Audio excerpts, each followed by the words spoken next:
مجھے جس موضوع پہ گفتگو کا حکم ملا ہے وہ اداروں کی نجکاری ہے۔ اس میں ہم تھوڑا سا پیچھے جائیں گے۔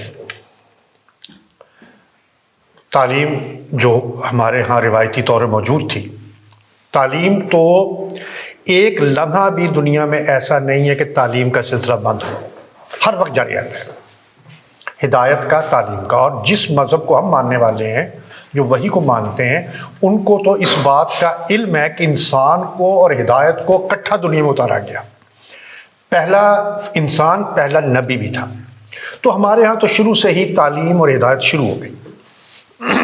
اور ہمیں اس بات کو یاد رکھنا چاہیے کہ دنیا میں تعلیمی سرگرمی ہمیشہ پرائیویٹ سیکٹر میں رہی ہے، یہ نجی شعبہ کے پاس رہی ہے۔ لیکن جو آج کا نجی شعبہ وہ نہیں ہے، مراد یہ ہے کوئی کسی ریاست کی، کسی حکومت کی سرپرستی میں نہیں۔ میں اس کو میں واضح کر دوں، یہ علیحدہ سے ہوتا ہے۔ امام غزالی خود پڑھاتے تھے، امام حنیفہ خود پڑھایا کرتے تھے، جس کو شوق ہوتا تھا آ کے پڑھ لیتا تھا، جس کو شوق نہیں ہوتا تھا نہیں پڑھتا تھا۔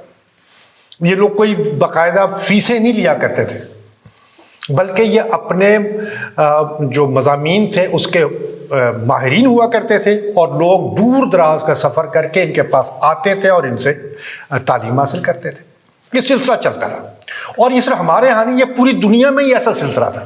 کیتھولکس میں بھی، ہمارے مسلمانوں میں بھی، ہندوؤں میں بھی، بدھسٹ میں، سب میں یہی سلسلہ تھا کہ جہاں آپ کو علم کا پتہ چل جائے کہ کوئی عالم موجود ہے، اس کو فلاں ہنر آتا ہے، فلاں اس کو مضمون آتا ہے، فلاں سبجیکٹ کا وہ ماہر ہے، وہاں لوگ جاتے تھے اور بڑا بڑا سفر کر کے جاتے تھے، کئی 100 کلومیٹر، 1000 کلومیٹر سفر کر کے وہاں جاتے تھے، اور وہ علم کی شمع وہاں سے خود بھی نور حاصل کرتے تھے اور پھر آ کے وہ نور پھیلایا کرتے تھے۔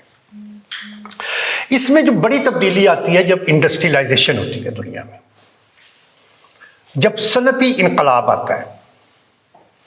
صنعتی انقلاب کے ساتھ ایک اور چیز جڑ جاتی ہے، وہ تھی نیشنل اسٹیٹ، قومی ریاستیں۔ اس سے پہلے سلطنتیں تھیں، بڑی بڑی ہمارے یہاں خلافت تھی، اس طرح برٹش امپائر تھی اور امپائرس تھی۔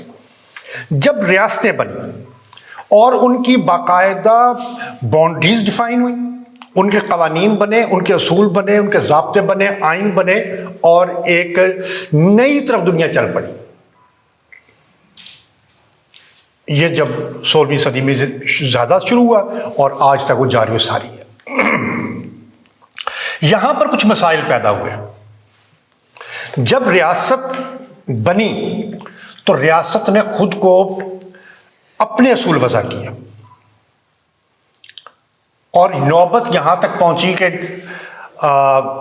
یہ کہا جانے لگا کہ ریاست جو ہے، یہ ہیگل نے پہلے اس کو ڈھیلا ڈھال جملہ کہا کہ جو ریاست ہے خدا ہے۔ یہ بڑا خوفناک جملہ تھا، اور عملاً یہی ہوا۔ اب اگر ہم تعلیم کی میں تھوڑی سی بات کر دوں کہ تعلیم کیا ہے، کہ جو سچائیاں، جو حق، جو درست بات ہے، اسے اگلی نسل کو پہنچانا، جو خیر ہے اس کو اگلی نسل تک پہنچانا، اس خیر کو تلاش کرنا اور خیر کو آگے پہنچانا۔ یہ میں ڈھیلی ڈھالی تعریف کی ہے، علماء کیا کہتے ہیں وہ علیحدہ بحث، یہ تعریف تھی۔ جب تک یہ ریاستیں نہیں تھیں اور ان کے اتنی باؤنڈریز نہیں بنی تھیں، اس وقت سچائی کی حیثیت ایبسلیوٹ تھی، مطلق حیثیت تھی۔ یہاں کا سچ بھی ایک ہی تھا، جو عرب کا بھی سچ وہی تھا، ایران کا سچ بھی وہی تھا، پوری دنیا کا سچ ایک ہی ہوتا تھا، پوری دنیا کے ہیروز بھی تقریباً ملتے جلتے ہوتے تھے۔ لیکن جب ریاستیں بن گئیں تو سچ تبدیل ہو گئے، حقیقتیں تبدیل ہو گئی، خیر تبدیل ہو گیا۔ جو لاہور کا خیر تھا وہ عین ممکن ہے وہ دلی کا شر ہو، جو دلی کا خیر ہو وہ لاہور کا شر ہو۔ اس کی ایبسلیوٹ ویلیو ختم ہو گئی۔ ہر ریاست نے اپنے سچ تخلیق کیے۔ انڈسٹریلائزیشن جب ہوئی اور ریاستیں کنکریٹ بنی، اپنی شکل میں آئیں، تو انہوں نے اپنے سچ تخلیق کیے، اور سچ کون سے تھے؟ جو ان کو سوٹ کرتے تھے، جو ان کے لیے مفید ہوتے تھے، ان سچ کی پرورش کی انہوں نے، اور ایسی تمام باتوں کو مردود قرار دے دیا جو ان کے فیور میں، ان کے مفاد میں نہیں تھی۔ ریاست طاقتور ہوتی ہے، اس کے پاس پروپیگنڈا مشینری بھی ہوتی ہے، اس کے پاس بات کرنے والے لوگ بھی ہوتے ہیں، وہ لوگوں کو کرائے پہ بھی لے سکتی ہے، ہائر کر سکتی ہے، وہ سب کچھ کر سکتی ہے، بہت کچھ، سب کچھ تم نے غلط کیا گیا، بہت کچھ کر سکتی ہے. تو وہ اپنے سچ بھی تخلیق کرتی رہی اور اپنے سچ جو تھے ان کو پروموٹ بھی کرتی رہی اور لوگوں کو قائل کر دیا کہ یہی سچ ہے، اس کے علاوہ سب جھوٹ ہے. اس نے یہ طے کر لیا. بر صغیر بہرحال بچا ہوا تھا، یہ دنیا میں یہ 16ویں صدی سے یہ کام شروع ہو گیا. اور پھر جب یہ شروع ہوا تو کیا ہوا کہ ریاست نے اپنے زیر اہتمام ادارے، اسکول، کالج، یونیورسٹیاں بنانی شروع کی، خود سلیبس طے کر کے دیا، خود اساتذہ کی ٹریننگ آہستہ سے شروع کی اور بتایا کہ ہمیں اس قسم کے لوگ چاہیے، ہمیں اس قسم کی چیز پڑھا کے جو لوگ دیں گے وہ ہمارے لیے مفید ہے، آپ نے اور کوئی بندہ پیدا نہیں کرنا. لیکن ظاہر اس وقت اتنی گرفت نہیں تھی، یہ آہستہ آہستہ گرفت بڑھتی گئی. ہمارا بر صغیر بحال بچا ہوا تھا، یہاں پر علم ابھی ایک آزاد سرگرمی تھا، لوگ جو اپنے شوق سے پڑھتے تھے، اور بڑے پڑھے لکھے لوگ موجود تھے یہاں پر. ایسے لوگ فلسفے میں، طبیعیات میں، ریاضی میں کوئی کم لوگ تو نہیں تھے یہاں پر.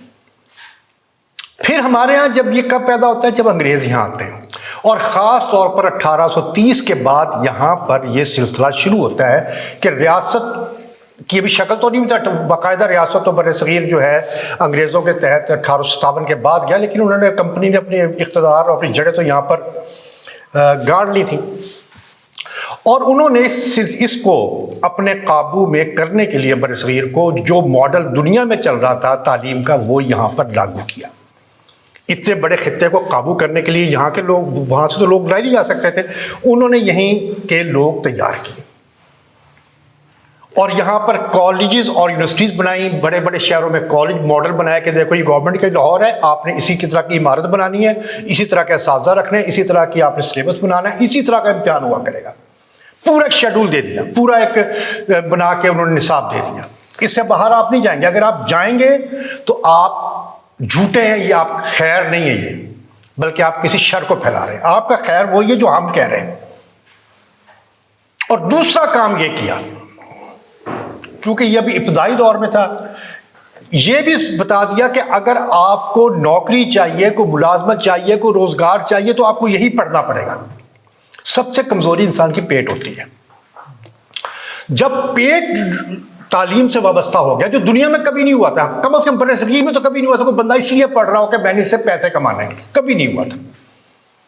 کوئی بندہ اس لیے پڑھے کہ میں نے اس پڑھ کے کیا کرنا ہے، پیسے کمانا ہے. دنیا ہمارے ہاں کبھی، بلکہ جتنے بھی روایتی معاشرے تھے ان میں کبھی بھی ایسا نہیں ہوا تھا. علم اپنا جواز خود ہے. علم اور یعنی حقائق کو جاننے کے لیے حاصل کیا جاتا ہے. ہاں ہنر ہم سیکھتے ہیں روزی کمانے کے لیے، علم جو ہے وہ اپنی ذات کی تعمیر کے لیے، اس کو بہتر بنانے کے لیے، حقائق کو جاننے کے لیے، حقائق کے پیچھے جھانکنے کے لیے حاصل کیا جاتا ہے. لیکن یہاں پر کیا کیا، پہلی دفعہ انگریز نے آ کے پیٹ کو اور علم کو جوڑ دیا کہ بھائی آپ کو نوکری، اور اس نوکری کیونکہ وہ باہر سے آئے تھے، تھوڑی سی اپنے آپ کو گلوریفائی بھی کیا، اور سرکاری نوکری کو ایک خاص قسم کا گلیمر دے دیا، اسے گلیمر وابستہ کر دیا. یعنی آج بھی ہماری سوسائٹی میں سچی بات ہے کہ سرکاری ملازم پی این کی جو 25-30 ہزار کماتا ہوگا مہینے کا، اس کی عزت زیادہ ہے ایک بہت اچھا موٹر مکینک، شاید اس کی عزت اتنی نہ. کیوں کہ انگریز نے اسے اتنا گلیمرائز کر دیا، گلوریفائی کر دیا سرکاری نوکری کو، اور یہ بتا دیا کہ دیں گے جب آپ یہ پڑھیں گے. اب اس کے ساتھ ساتھ ہمیں احساس ہوا کہ بھائی ہم تو پیچھے رہ جائیں گے کہیں. مسلمانوں کو احساس ہوا جب یہ سلسلہ بنا کہ ہم تو دیوبند، بریلی اور اس قسم کے مدرسوں کے پڑھنے کے عادی تھے، ہمیں تو کوئی، اور چونکہ ہم سے اقتدار چھینا تھا انگریزوں نے، اس لیے ہمیں غصہ بھی تھا کہ بھائی ہم تو انگریزوں سے مخالف ہیں. تو اس موقع پہ سر سید احمد خان تشریف لاتے ہیں اور وہ انگریزوں سے کہتے ہیں کہ بھائی ہم آپ کا ہاتھ بٹاتے ہیں. وہ کالج نہیں بنا رہے، میں بڑی ڈر کے یہ بات کر رہا ہوں، وہ انگریزوں کا ہاتھ بٹاتے ہیں کہ آپ کا سلیبس ہم اپنے خرچے پہ پڑھا دیں گے. جو آپ بنانا چاہ رہے ہیں بندے، آپ کا خرچہ نہیں آئے گا. علی گڑھ ایک پرائیویٹ انسٹیٹیوٹ تھا نا، مسلمان ایک این جی او چلا رہی تھی مسلمانوں کی، کہ بندے ہم تیار کر دیں گے، جو آپ چاہیں گے، آپ کا خرچہ بھی نہیں ہوگا، آپ تھوڑی سی میری سرپرستی کر دیں. اور علی گڑھ ایک بن گئی، اور یہ خالصتاً سرکاری نوکری حاصل کرنے کا ادارہ تھا، خالصتاً اس کا ایک ہی مقصد تھا کہ کسی طریقے سے ہم نے سرکاری نوکری حاصل کرنی ہے پڑھ کے. سر سید احمد خان کے چھٹی جلد جو ہے اس کے اندر ان کی جو خطبات ہیں وہ چھپے ہوئے ہیں، اس میں وہ کہتے ہیں، وہ سائنس کی تعلیم کی مخالفت کرتے ہیں باقاعدہ کہ بھائی اگر سائنس پڑھو گے تو نوکری کہاں کرو گے. یہ جملہ انہوں نے لکھا ہے کہ اگر سائنس پڑھو گے تو نوکری کہاں کرو گے. یہ بڑا ذہن نہیں بنانا. وہ ٹیکنالوجی کی باقاعدہ مخالفت کرتے ہیں اور ٹیکنالوجی کو کہتے ہیں اہل حرفہ، جیسے ہمارے یہاں ترکھان لوہار وغیرہ وغیرہ جو ہے کہتے ہیں تو پہلے ہی بہت ہے. جو دنیا میں نئی ٹیکنالوجیز آ رہی تھی اس سے عملی طور پہ وہ اپنے مسلمانوں کو، شمالی ہند کے مسلمانوں کو دور کر رہے تھے. اور مقصد کیا تھا؟ صرف ایک کہ کسی طریقے سے ہم نے سرکاری نوکری حاصل کرنی ہے، یہ مقصد تھا. اور ہمارے ہاں یہ اتنا بڑا ایک انقلاب آیا ہر چیز میں، یہ علی گڑھ کا، یعنی ہم سب سے زیادہ جس چیز سے متاثر ہوئے ہیں نا، سب سے زیادہ بر صغیر کے لوگ، وہ سر سید احمد خان ہیں. ہم انہیں پسند کریں یا نہ کریں، دونوں صورتوں میں ہماری معاشرت، ہماری معیشت، ہمارا علم، ہماری تہذیب، سب پہ چھاپ سر سید احمد خان کی ہے. جو بندہ کہہ کے گیا، جیسے جیسے ڈیزائن کیا ہم وہی کرتے چلے گئے. 19-20 کا فرق ہو سکتا ہے لیکن بنیاد ہم نے وہیں سے پکڑی اور آج تک ہم وہی کرتے چلے آ رہے ہیں کہ تعلیم اس لیے کہ اسے نوکری حاصل کرنی. اچھا، اس میں ایک ساتھ پیرلل آپ نے پہلے بھی، اب میرے سے تو بہت اچھے علماء یہاں پر آئے ہوں گے، انہوں نے اس پہ بات کی ہوگی جدیدیت کی. ساتھ ہی جدیدیت کی بحثیں بھی دنیا میں شروع ہو گئی. اور جدیدیت نے کچھ چیزوں کا اعلان کیا. اس نے کیا اعلان کیا کہ عقل جو ہے وہ ہماری امام ہے اور سائنس کے ذریعے ہم اپنی ایک آئیڈیل سٹیٹ، ایک یوٹوپیا بنا لیں گے. یہ انہوں نے ایک تصور قائم کیا. یہ جدیدیت نے شرف انسانیت کی قائل تھی اور یہ انسان کی آزادی کی بھی بہت تبلیغ کرتی تھی کہ انسان آزاد ہے. اور آزادی کے لیے وہ کیا کہتے تھے کہ آزاد انسان تب ہوگا جب اس کا نہ کوئی خدا ہو، نہ کوئی رسول ہو، نہ کوئی کلچر ہو، نہ کوئی باپ ہو، نہ کوئی ماں ہو، وہ اپنی مرضی سے جیے. یعنی معاشرے کو بھی اس نے انکار کر دیا. کلچر جو ہمارا تھا، کلچر کی خود ایک بڑی خوبی ہوتی ہے. ہم بہت سارے گناہ اس لیے نہیں کرتے کہ اللہ نے منع کیا ہے، نہیں نہ کرتے. اور بہت سارے گناہ اس لیے نہیں کرتے کہ یار لوگ کیا کہیں گے، کرتے ہیں ایسے. یہ بہت بڑا ایک کیوں اجتماعیت میں رہنے کا حکم ہے کہ تاکہ ایک دوسرے کو ٹوکتے رہے، روکتے رہے. تنہا انسان بہت جلدی شیطان کے بہکائے میں آ جاتا ہے. ہم اس لیے اجتماعیت کی بات کرتے ہیں نا کہ یار کٹھے رہیں، ایک دوسرے کو ٹوکتے رہے، ایک دوسرے احساب کرتے رہے، ایک دوسرے نظر رکھے. والدین نظر رکھتے تھے، کلچر نظر رکھتا تھا. ہم پرانے زمانے میں اگر آپ کے اپنے دادا نانا سے پوچھیں، محلے میں بابے ہوتے تھے جو دیکھتے تھے بچے کیا کر رہے ہیں، اور ہم رکے رہتے تھے گناہوں سے. اور جدیدیت نے اس کو توڑ دیا. لیکن نہیں، کوئی کلچر نہیں، آپ آزاد ہیں اور کوئی روایت نہیں. آپ اپنا تجربہ خود کریں. یہ جو باپ نے سیکھا ہے وہ اس کا سیکھا اس کے پاس ہے، باپ سے آپ نے کچھ نہیں لینا. آپ خود اپنا تجربہ کریں، خود آپ دیکھیں کیا کر سکتے ہیں. آپ آزاد ہیں.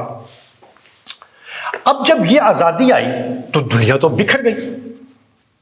وہ جو کلچر کا دباؤ ختم ہوا اور ایک دم گناہ کی رفتار اور لڑائی جھگڑے، فساد، فتنہ شروع ہو گیا.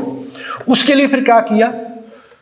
انتظامیہ کا بڑا ایک رول بڑھ گیا ہمارے معاشروں میں. جہاں جدیدیت زیادہ آئی، جہاں کلچر ہے، اب بھی دنیا کے وہ ملک، وہ خطے جہاں پر آج بھی کلچر مضبوط ہے، افریقہ کے جنگل ہوں یا برازیل کے جنگل ہوں یا آسٹریلیا کا صحرائی علاقہ ہو، یقین کریں وہاں اب بھی کرائم ریٹ بہت کم ہے. کیوں؟ کلچر روک کے رکھتا ہے. اور جہاں جہاں انتظامیہ زیادہ آ گئی ہے وہاں کرائم ریٹ بڑھ گیا. پولیس بنانی پڑی، عدلیہ بنانی پڑی، بیوروکریسی بنانی پڑی کہ لوگوں کو کس طرح مینیج کریں. جگہ جگہ کیمرے لگانے پڑے. آزاد ہو گیا نا انسان. آزادی کیا، وہ مادر پہ آزاد ہو گیا. میرا خیال اگر میں کہ تھوڑا سا محتاط اندازہ بتاؤں تو لندن جیسے شہر میں جو خود کو بڑا کنزرویٹو کہتا ہے، وہاں بھی شاید ہر 3 آدمیوں پہ کیمرہ لگا ہوا ہے. اگر 1 کروڑ آبادی ہے تو 33 لاکھ کیمرے لگے ہوئے ہیں انسان کو کنٹرول کرنے کے لیے. ہم ابھی پاکستانی کچھ کلچر سے جڑے ہوئے ہیں، ہمیں اتنے کیمروں کی ضرورت نہیں پڑتی، ہم کچھ اللہ سے ڈر جاتے ہیں، کچھ پڑوسی سے ڈر جاتے ہیں، ہم رک جاتے ہیں. لیکن جدیدیت نے ان چیزوں کو توڑ دیا. اب وہ توڑا تو پھر ریاست کا عمل دخل بڑا انتظامی شکل میں، اور یہ کالجز اور یونیورسٹیز میں بھی بہت زیادہ وہ دخل بڑھ گیا، اور زیادہ مضبوطی سے گرفت میں لے لیا تعلیم کے نظام کو ریاست نے. اچھا، یہاں پر بھی ایک اور بھی بڑا مسئلہ ہوتا ہے. ریاست کی سپورٹ سب سے بڑی کہاں سے آ رہی تھی؟ ریاست کو کون پکڑ کے بیٹھا تھا؟ وہ تھا سرمایہ دار. سرمایہ داری نظام، انڈسٹریلائزیشن اور یہ ریاست اکٹھی چل رہی تھی. یعنی ریاست کیا چاہ رہی ہے وہ پڑھا جا رہا تھا، اور ریاست کے کان میں ڈالتا تھا سرمایہ دار کہ مجھے اس قسم کے بندے چاہیے، مجھے ایسے بندے بنا کے دو. تو اس قسم کی تعلیم شروع ہو گئی. اور وہ جو آزاد سوچنے والا سلسلہ تھا، ایک بندہ جو پڑھ کے خود کچھ اپنے تخیل کی بنیاد پہ آگے بڑھتا تھا، خود کو فیصلے کرتا تھا، آزادی کے ساتھ اس چیز کو بہت محدود کر دیا، اور ایک خاص قسم کی ٹکسال میں، خاص قسم کے سانچے میں لوگ ڈھل کے وہاں سے نکلنے لگے. اور اس پر سچی بات ہے، میں جمعیت کے دوستوں سے کہوں گا کہ ضرور ایک بندے کو پڑھیں اور اس پہ اسٹڈی سرکلز کریں اور بہت غور سے پڑھیں. اس کا نام ہے اکبر الہ آبادی. وہ لسان الاثر میں کہا جاتا ہے، اور ہماری بہت بڑی ناول نگار تھی قرۃ العین حیدر، انہوں نے کہا لسان الاثر نہیں، کہ لسان الغیب ہے، اللہ اس پہ غیب سے بھیج. انہوں نے اس پہ بڑی گرفت کی اس دور میں کہ یار یہ ہم غلط طرف چل رہے ہیں، یہ تو بالکل انسان کو ختم کر دے گا. اور ان کا ایک شعر صرف، اگرچہ ہم سے مزاحیہ شعر میں لے لیتے ہیں، وہ پوری صورتحال کو پوری طرح واضح کر دیتا ہے. یوں قتل سے بچوں کے وہ بدنام نہ ہوتا، یوں قتل سے بچوں کے وہ نہ ہوتا، افسوس کہ فرعون کو کالج کی نہ سوچی. کالج بنالتا، سلیبس دیتا، امتحان رکھتا، اب بنی اسرائیل پر قابو تھا، خام خواہ بچے مارنے پڑے. اب ہم سارے وہی پڑھ رہے ہیں نا جو ہمیں پڑھایا جا رہا ہے. ہم کب کوئی حق کی بات اپنے دل میں سے، کوئی حق کی بات کون کرتا ہے؟ وہی حق ہے جو جبر سے کہا کہ یہ اس سچ کو سچ کہو. اور ریاستوں نے اتنا عمل دخل ہماری زندگی میں کیا، بڑے ڈر کے بات کر رہا ہوں، جس پہ بڑا حساس موضوع ہے، اللہ تعالیٰ مجھے محفوظ رکھے. میں کسی ایک ریاست کی، مجموعی طور پر ریاستوں کی بات کر رہا ہوں کہ انہوں نے تو انسان کو بالکل جکڑ کے رکھ دیا، ذہن بھی جکڑ لیے، اور بالکل وہی جگہ لے لی جو خدا کی جگہ تھی. خدا کہتا ہے کہ دوستی دشمنی اللہ کے لیے، ریاست کیا کہتی ہے؟ دوستی دشمنی میرے لیے. یہ ہمارا عظیم دوست ہے، یہ ہمارا دشمن ہے، میں اور آپ مجبور ہے مانیں گے. ہم دوست کو دشمن نہیں کہہ سکتے، دشمن کو دوست نہیں کہہ سکتے. کہہ سکتے ہیں؟ نہیں کہہ سکتے. اب میں پاکستان کی بات، امریکہ کی بات کر رہا ہوں. اب امریکہ میں بائبل کا انکار کر سکتے ہیں؟ امریکی آئین کا انکار کر سکتے ہیں؟ سزائے موت ہے، کفر ہے، ریاست کا کفر ہے یہ، اور سزائے موت ہے. آپ زکوٰۃ نہ دیں کوئی بات نہیں، ٹیکس نہ دے کے دیکھیں، اٹھا کے لے جائیں گے. کیوں؟ وہ ریاست نے حکم دیا یہ دینا ہے آپ نے. اس نے خود کو معبود کی شکل میں پیش کیا ریاست میں. میں پھر کہہ رہا ہوں کہ میں بہت خوفناک باتیں کر رہا ہوں، لیکن ہم بہرحال سید مودودی نے بھی کہا کہ ہم نے ریاست کو، ہم نے کم از کم یہ سمجھا ریاست معبود نہیں ہے، اللہ تعالیٰ معبود ہے. اقبال نے کہا تھا ان تازہ خداؤں میں سے بڑا سب سے وطن ہے جو جدید. دیکھو نا، مولانا مودودی نے کہا تھا کہ جب بندہ خدا کا انکار کرتا ہے نا، تو اس کا مطلب یہ نہیں ہوتا کہ اس کا خدا نہیں رہا، بلکہ اس کا مطلب یہ اس کے بہت سارے خدا بن گئے. اور یہ سب جو نئے خدا بنے، ان سب تھوڑا خدا کون ہے؟ وطن، ریاست، جو بالکل اپنے، جس کا دخل ہماری زندگی میں اتنا بن گیا کہ ہماری پرائیویٹ لائف میں گھس گیا. بچے کو باپ نے ڈانٹا، وہ پولیس کو فون کر دیتا ہے. استاد شاگرد کو جھڑکتا ہے، ریاست اب مدافعت کر دیتی ہے، کرتی ہے نا. حالانکہ ریاست کو اتنا حق کس نے دیا ہے؟ ہمارے یہاں بھی سکون ہے، اللہ کا شکر ہے، ہمارے یہاں ریاست اتنی ہمارے گھروں میں نہیں گھسی جس طرح یورپ میں اور امریکہ میں میاں بیوی کے معاملات میں بھی اور بچے اور باپ کے معاملات میں بھی ریاست دخل دے رہی ہے. ہمارے یہاں بھی اللہ کا شکر ہے بہتر پوزیشن میں، انڈیا، پاکستان، یہ جو ہمارے خطے کے لوگ ذرا محفوظ ہیں. لیکن کتنے عرصہ محفوظ رہیں گے؟ یہ آگے بڑھنا ہے اس نے. تو یہ ماڈرنزم نے یہ بھی کر دیا. پھر میں بتا دوں کہ پہلے علم ایک آزاد سرگرمی تھی تعلیم، اس کے بعد ریاست نے اپنے تسلط میں لے لی. ریاست کے ساتھ کون جڑا ہوا تھا؟ سرمایہ دار، انڈسٹریلسٹ، جو سرمایہ سے سرمایہ کماتا تھا. وہ ان دو ریاست کا اور سرمایہ دار کا گٹھ جوڑ ہوا اور خاص قسم کے لوگ پیدا ہونے لگ گئے. اس کے بعد پوسٹ ماڈرنزم کا دور آتا ہے، مابعد جدید ہے، جس میں آج کل ہم جینے پر مجبور ہیں. یہ کوئی فلسفیانہ وہ نہیں ہے، بلکہ ایک صورتحال، جدیدیت کے بعد ایک صورتحال پیدا ہو گئی کہ انسان کو جب جنگ عظیم دوم میں ایٹم بم چلا تو انسان نے سوچا کہ یار ہم نے جو سائنس سے توقعات وابستہ کر رکھی تھی وہ تو نہیں پوری ہوئی، یہ تو زہر ہے، یہ تو مار دے گی میں. اور انسان میں ایک معاملات سے لا تعلقی پیدا ہو گئی. میں تھوڑی سی وضاحت کر دوں. اور ایک لفظ ہے زیپنگ.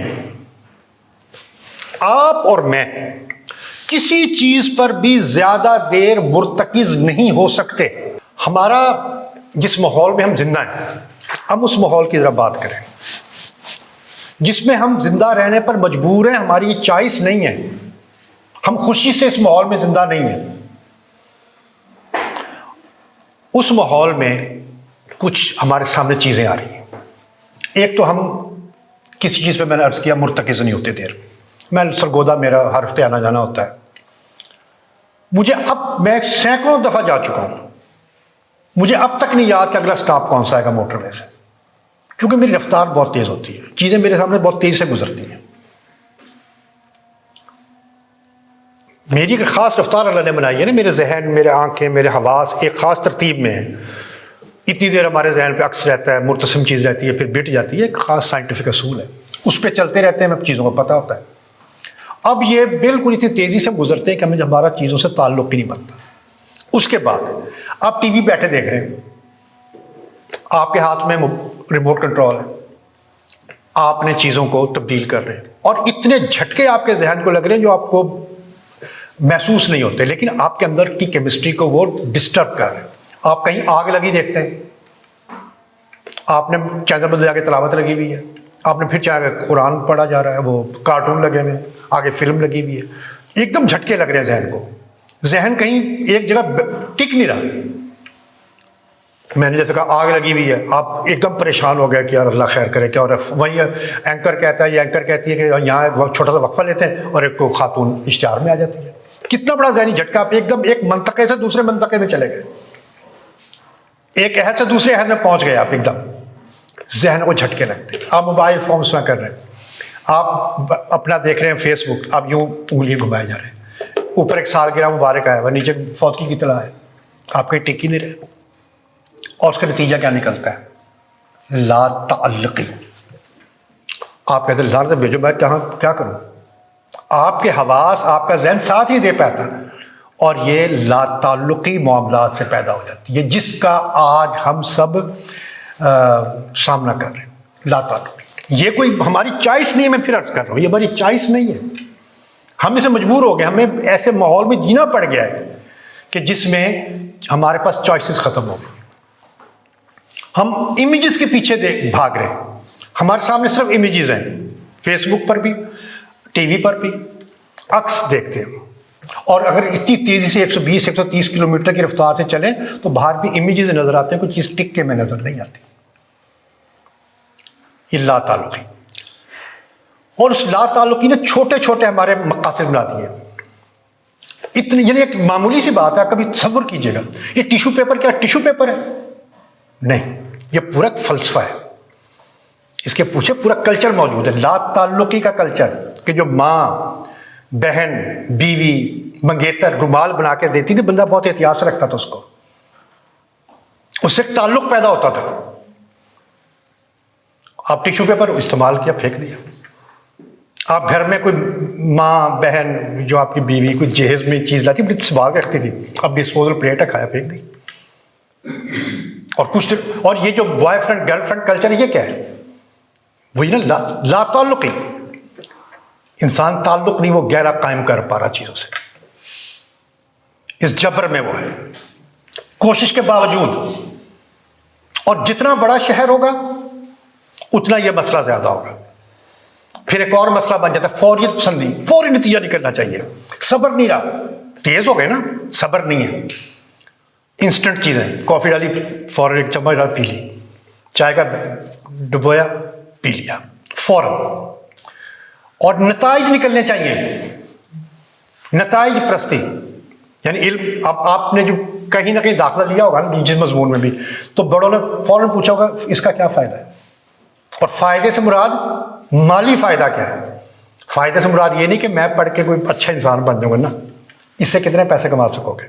پہلا سوال، فوریت پسندی اور نتائج پرستی، اس دور میں ہم رہنے پہ مجبور ہیں۔ اب اس دور میں سرمایہ دار اور مضبوط ہوتا چلا گیا، سرمایہ دار تو آگے بڑھنا ہی ہوتا ہے، سرمایہ واحد چیز ہے، ہر چیز اوپر سے نیچے بہتی ہے، سرمایہ نیچے سے اوپر جاتا ہے، باقی چیزیں زیادہ سے کم کی طرف آتی ہے، کم سے زیادہ کی طرف جاتا ہے، جہاں پہلے ہی زیادہ ہوگا یہ سرمایہ ہمیشہ ادھر سفر کرتا ہے، یہ سرمایہ ادھر بڑھتا جا رہا ہے۔ اس کے بعد اب یہ ہوا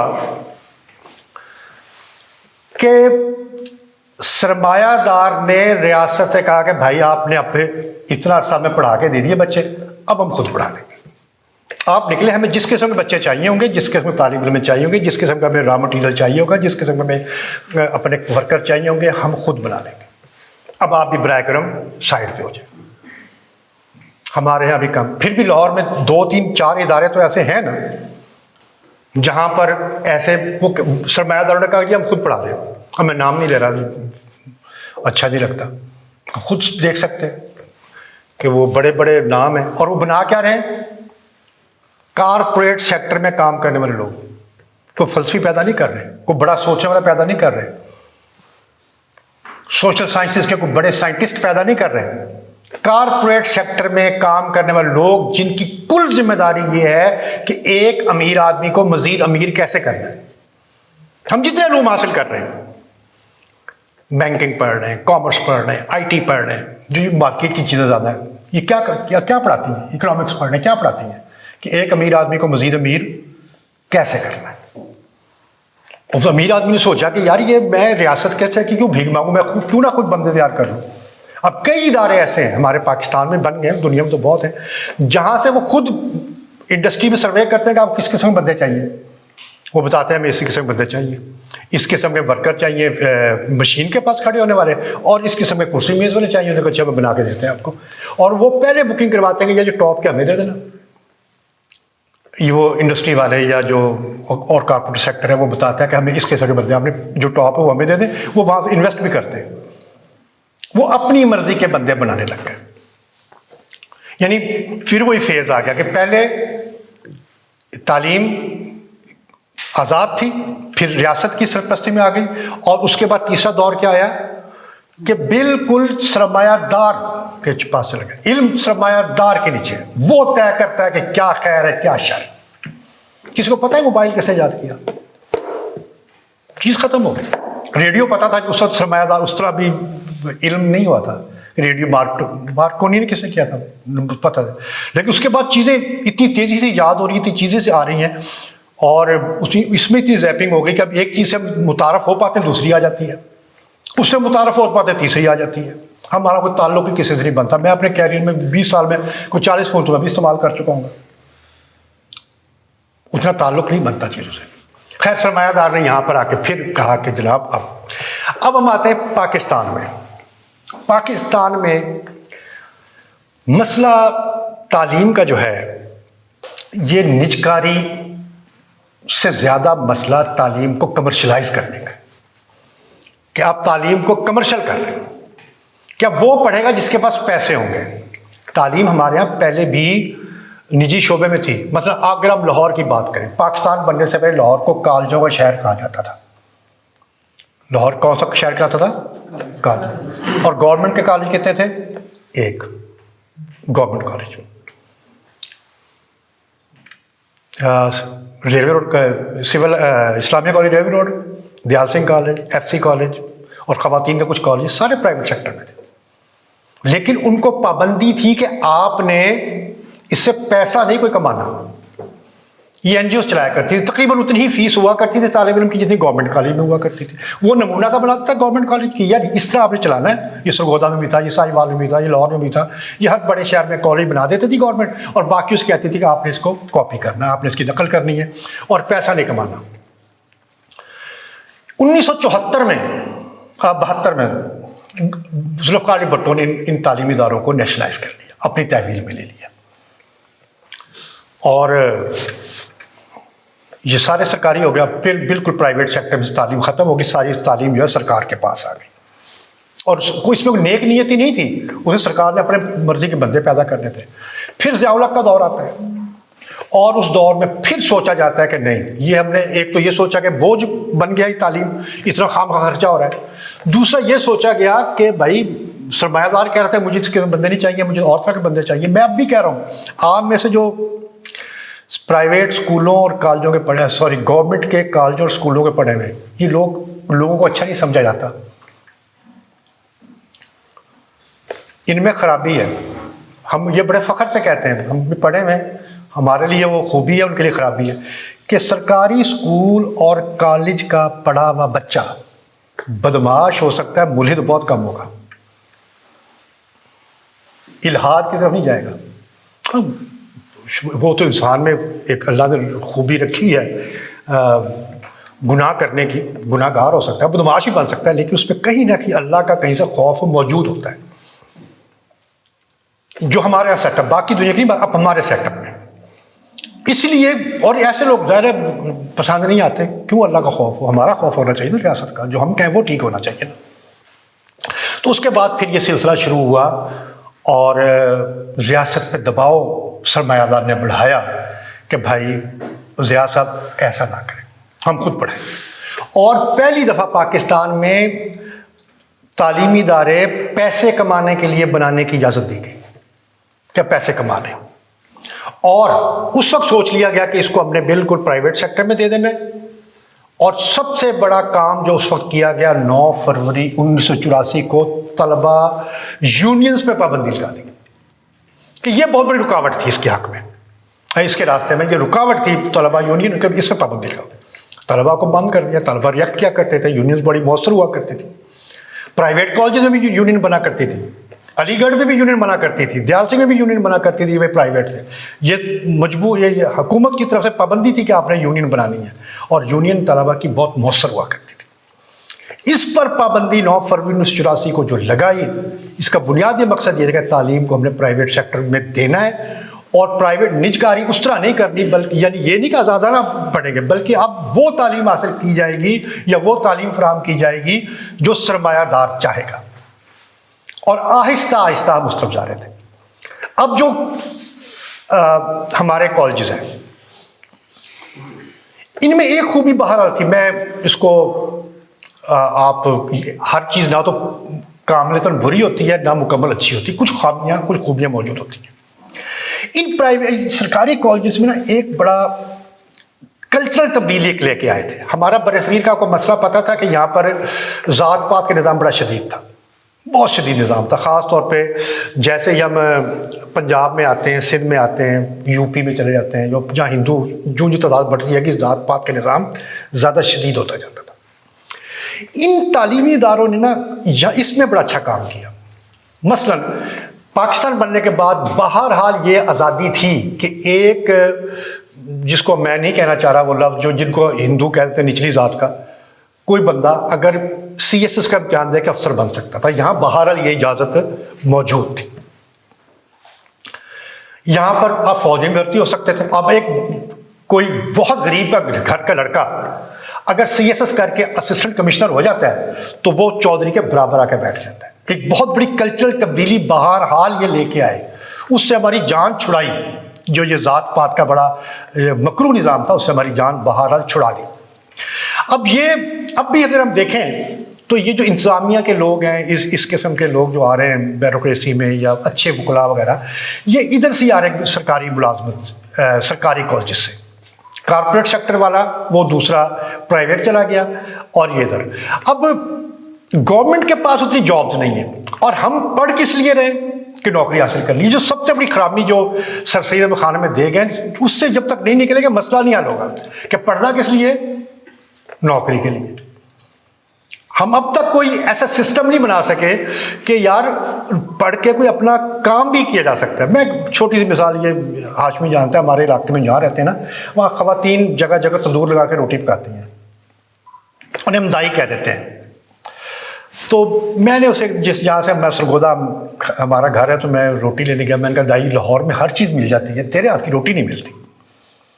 تو بزرگ سی خاتون کہنے لگی بھائی جی 2-3 سال اور کھا لو، اس کے بعد یہ ختم ہے. میں نے کہا خیریت کہ یہ جو علاقہ ہے نیو سل ٹاؤن جو ہم رہتے ہیں، کہتے ہیں یہاں پر 8 تندور ہیں. 8 کی بچیاں وہ اپنی زبان میں کہتی ہے کہ 14-16 پڑھ گئی ہیں. اب وہ تندور پہ نہیں بیٹھیں گی اور کرنے کے لیے ہے کچھ نہیں. ہمیں تعلیم یہ سکھا ہی نہیں سکی کہ آپ اس اپنے کام کو کس طرح بہتر بنا سکتے ہیں. اس تندور کو آپ کیسے اچھا کر سکتے ہیں؟ اگر پیسے ہی کمانا ہے، نوکری کے بجائے آپ خود تو کام کر سکتے ہیں نا. اس تعلیم نے نہیں سکھایا. ہم جو پرائیویٹ سیکٹر وہ کچھ سکھا رہا تھا، ادھر یہ کچھ نہ کچھ تھوڑا بہت اپنا کام کرنے کا وہ سکھا دیتے تھے. یہ بالکل ہم ایسا ایک سلسلہ بنا لیا کہ ہمیں پتہ ہی نہیں تھا کہ ہم پڑھا کیوں رہے ہیں. ہم اکثر BS کی کلاس سے جو بچے پڑھ رہے ہیں، نہ پڑھانے والے کو پتہ ہم کیوں پڑھا رہے ہیں، نہ پڑھنے والے کو پتہ ہم کیوں پڑھ رہے ہیں. نہ اس کو بہت کوئی علم اس کے پاس آ رہا ہے، نہ اس کی ذات کی کوئی بہت بڑی اس میں شفافیت آ رہی ہے، ذات کوئی بہت مضبوط ہو رہی ہے. ایسا بھی نہیں ہو رہا. ہم علم نہیں دے رہے، نہ علم دے رہے ہیں، ہم معلومات جمع کر رہے ہیں چھوٹی چھوٹی. یہ سارا سسٹم جو ہے معلومات کا سسٹم ہے. وہ جو گہرائی کا علم ہے وہ نہیں ہے کہ چیزوں کو غور سے سوچنا، سمجھنا، اس پہ کوئی تحقیق کرنا، ذہن کے اندر چلتا رہنا، وہ نہیں ہے. معلومات اکٹھی کرتے ہیں. اور کیوں اکٹھی کرتے ہیں معلومات؟ کہ سسٹم کو وہی لوگ چاہیے جس کا معلومات ہو. عالم نہیں چاہیے، اسپیشلسٹ اس طرح کے نہیں چاہیے، سوشل سائنٹسٹ نہیں چاہیے نظام کو. سرمایہ دار کو چاہیے جن کا معلومات ہو، جس کا نظام اس کا نظام چلا سکے، اور اس کے بدلے تھوڑا سا اتنے پیسے دے گا اپنا گھر کا نظام بھی چلا لے. یہ پورا سسٹم ہے. اب اس میں جو مسئلہ بنے گا، جو کلچرل تھریٹ ہے بہت بڑا، کہ اگر ہم بہت بڑے تعداد میں کالجز کو نجکاری پہ لے جاتے ہیں، اور جو کہ جائے گی، تو یوں سمجھ لیں کہ عام آدمی کی دسترس سے تعلیم باہر نکل جائے گی. اور وہی 2 بندے پڑھیں گے. ریاست کو بھی یہی چاہیے ہوتا ہے اور سرمایہ دار کو بھی یہی چاہیے ہوتا ہے، یا جس کے پاس بہت پیسے ہوں گے، یا جو غیر معمولی ذہانت کا حامل ہوگا، جو درمیان والوں کو کہیں گے یہ دفع کرو. وہ جو ایک بندہ پڑھ لکھ کے کم از کم انتظامیہ کے ذریعے ایک مقام پا لیتا تھا، ایک جگہ پہ بیٹھ جاتا تھا، اور اس بوسیدہ نظام جو ہمارا تھا ذات پات کا، اس کو کچھ چیلنج کر دیتا تھا، وہ چیز ٹوٹ جائے گی. اس میں یہ بہت بڑا خطرہ ہے. کیونکہ تعلیم نے جب منافع بخش کاروبار بنانا ہے پھر تو منافع کمائیں گے نا، وہ کوئی پڑھانے کے لیے تو نہیں ہے. انہوں نے تو ایک ٹارگٹ دے دیا کہ بھائی آپ کو اتنے نمبر ہم لے کے دے دیں گے، آپ کو اچھا انسان بنانا ہے وغیرہ وغیرہ، کوئی ذمہ داری نہیں، لیکن آپ نے ہمیں اتنے پیسے دینے ہیں. وہ اتنے پیسے دیے جائیں گے، اس قسم کی چیزیں سیکھ کے باہر آتے جائیں گے، سرمایہ دار کا پیٹ بھرتے رہیں گے اور کچھ اپنے حصے کے لے لیں گے. وہ جو ایک طبقہ کچھ پڑھ کے سرکاری ملازمت کے ذریعے ایک مقام بنا لیتا تھا، یا ایک اس زون میں سے نکل جاتا تھا جو ایک جبر کا زون ہوتا تھا، وہ پھر واپس آنے کا ایک بہرحال خطرہ موجود ہے. لیکن اب مسئلہ یہ ہے کہ اس کو کیا روکا جا سکتا ہے؟ اس کو روکنے کے لیے ضروری یہ ہے کہ ایک تو ظاہر ہے لوگوں میں یہ شعور پیدا کیا جائے کہ تعلیم آپ کے دسترس سے نکل جائے گی. دوسرا بہت بڑا جو ضروری کام وہ ہے کہ تعلیم کے مقاصد کو اثر نو طے کیا جائے کہ آپ کو پڑھنا کیوں ہے. کیا صرف پیسوں کے لیے پڑھنا ہے تو پھر تو مسائل بنیں گے، یا کچھ اور مقاصد ہیں.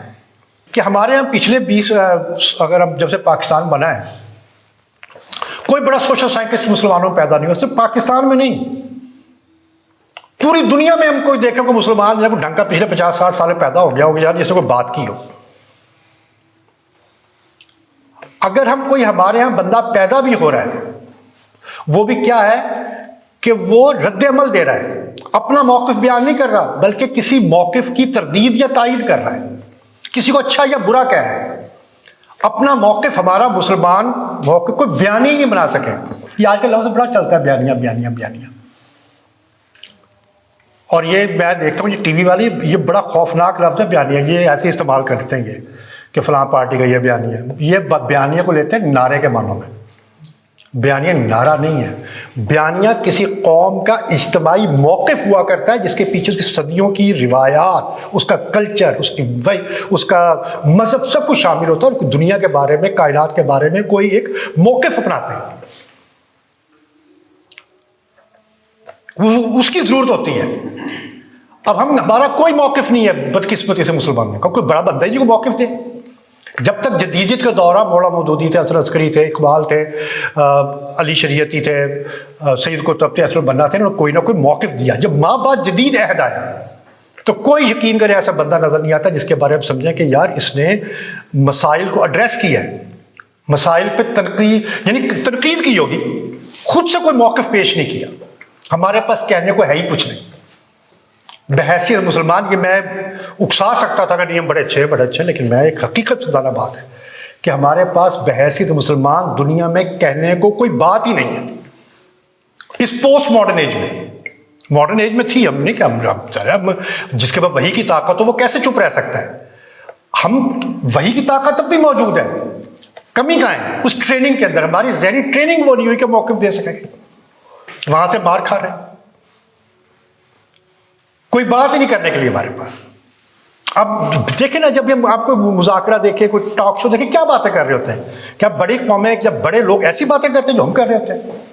ایسی باتیں تو نہیں کرتے، وہ اور سطح پہ بات کرتے ہیں. ہم بہت ہی رذیل سطح پہ آ کے باتیں کر رہے ہیں آج کل. چھوٹے چھوٹے مسائل پہ ایسی بےہودہ کئی گھنٹے بولتے رہتے ہیں. اور یہ کہاں کی خامی ہے؟ یہ تمہارے نظام تعلیم کی، جس نے ہمیں سوچنے نہیں دیا.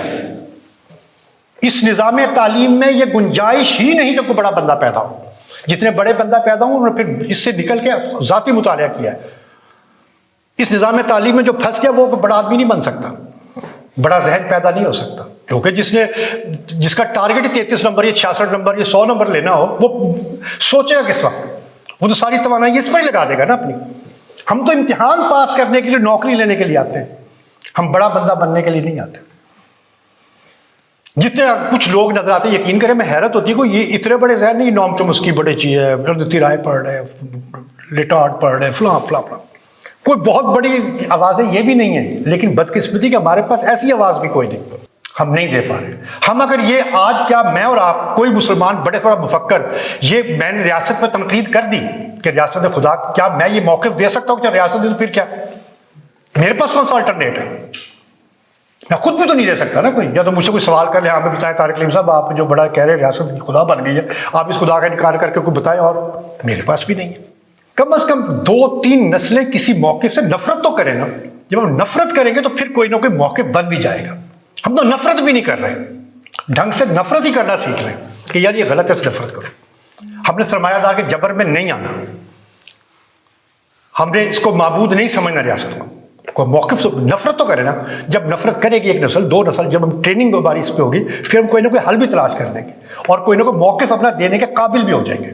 لیکن یہ جو نظام تعلیم ہے یہ نہیں تیاری کرا سکتا. اس میں بالکل، اور خاص طور پر جب سے یہ بی ایس کا سسٹم آ گیا، اس کے اندر بالکل سوچنے سمجھنے کی کوئی گنجائش نہیں. بالکل ختم کر دیا. تھوڑی معلومات دو، چند لفظ پڑھاؤ، اس کے بعد امتحان لے لو، چلو جا کے ڈگری لے کے مارکیٹ میں بھیج دو. آتا جاتا کچھ بھی نہیں. ان کے پاس تو معلومات بھی نہیں ہے. یہ جو ہم بی ایس کروا رہے ہیں ان کے پاس تو معلومات بھی سرے سے نہیں ہے کچھ.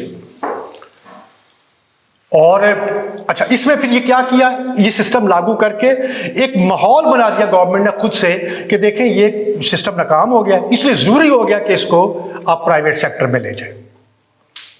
یہ بھی ایک بہانہ بنایا گیا کہ یہ جو تعلیمی ادارے ہیں یہ اچھی آؤٹ پٹ نہیں دے رہے، اس لیے پرائیویٹ کو شعبے کو ہم آگے بڑھانا چاہے گا. اور بھائی پوچھنا پایا کہ یہ سرکاری تعلیمی اداروں کو جو نصاب بنایا، جو سسٹم بنایا، میں نے اور آپ نے تو نہیں بنایا، خود حکومت نے بنایا ہے. اس نے غلط کیا ہے نا. اس کی غلطی کی سزا عام آدمی کو کیوں ملے؟ آپ اس نظام کو ٹھیک کریں. آپ ٹیکس کس لیے لیتے ہیں؟ 4-5 ہی ذمہ داری ہے نا آپ کی. تعلیم دینا، صحت دینا، انفراسٹرکچر، امن و امان، 4-5 ذمہ داریاں آپ کی ہیں. آپ نے پوری کرنی. اگر آپ ہر چیز منافع کے لیے تو نہیں ہوتی. کہ اب ریلوے بھی منافع دے، پی آئی بھی منافع دے، اسٹیل بھی منافع دے، تعلیم بھی منافع دے، اب میٹرو بھی منافع دے. بھائی آپ نے ٹیکس کٹا کر کے کہیں خرچے پورے، کہیں سے آپ نے ہمیں سہولتیں دینی ہیں. اور تعلیم بہت سہولت ہے، لیکن اس نظام میں کچھ تھوڑی سی کمی بیشی کر کے ماہرین تعلیم کو بٹائیں، اپنی روایات کو دیکھیں، اپنے کلچر کو دیکھیں، اس کے بعد ایک نیا نظام تعلیم، ایک نیا نصاب اور ایک نیا سسٹم بنائیں، تو اس سے بہت ساری خیر برآمد ہو سکتی ہے. لیکن اگر یہ بالکل پرائیویٹ سیکٹر میں چلا گیا، اور پرائیویٹ سیکٹر میں جانے کا مطلب تعلیم کو ہم نے ایک پیسے کمانے کا ذریعہ بنا لیا، تو پھر کوئی خیر نہیں ہے، نہ معاشرتی سطح پر، نہ ذہنی سطح پر، نہ مذہبی سطح پر. ہر جگہ ہم نے کراش ہو کے رہ جانا ہے. ہم نے ہر سطح پہ اس کا مقابلہ اس لیے بھی کرنا ہے، تعلیم کو پرائیویٹ کرنے کے لیے کہ اس سے تعلیم مہنگی ہو جائے گی، اس لیے بھی کرنا ہے. عام آدمی کی دسترس سے نکل جائے گی، اس لیے بھی کرنا ہے کہ اس سے پھر آپ روبوٹ ٹائپ بندے پیدا ہوئیں گے. وہ بندے پیدا نہیں ہو سکتے جو سسٹم کو چلانے کے لیے بڑے ذہن آسان ہوتے ہیں. اس لیے بھی ہم نے کرنا ہے. اس لیے بھی ہم نے مخالفت کرنی ہے کہ دیکھیں وہ کلچر تمہارا تباہ ہو جائے گا جو بہتر کس طریقے سے ہوا تھا. اور کچھ پڑھ لکھ کے لوگ کوئی اچھی جابز میں آ کے، میں پھر کہہ رہا ہوں، میں جاب کو گلوریفائی نہیں کر رہا، لیکن جاب کی ایک خوبی بہرحال یہ تھی کہ اس نے ایک سوشل سٹرکچر کو ہمارے میں کوئی مثبت تبدیلیاں جو ذات پاک نظام تھا اس کو کمزور کرنے میں بہرحال ایک کردار ادا کیا. اور اس میں بیوروکریسی اور آرمی کا بڑا ہاتھ ہے کہ یہ جو لوگ پڑھ کے گئے آفیسر بنے، انہوں نے سسٹم میں ایک تبدیلی پیدا کی. تو ان تین وجوہات سے اس کا مقابلہ کرنا، اس کی مخالفت کرنا بہت ضروری ہے. تعلیم بالکل عام آدمی کے دسترس سے نکل جائے گی. عام آدمی جو پہلے بیچارہ پسا ہوا ہے وہ بالکل سرمایہ دار کے رحم و کرم پہ ہو جائے گا. تو یہ میری کچھ معروضات تھیں.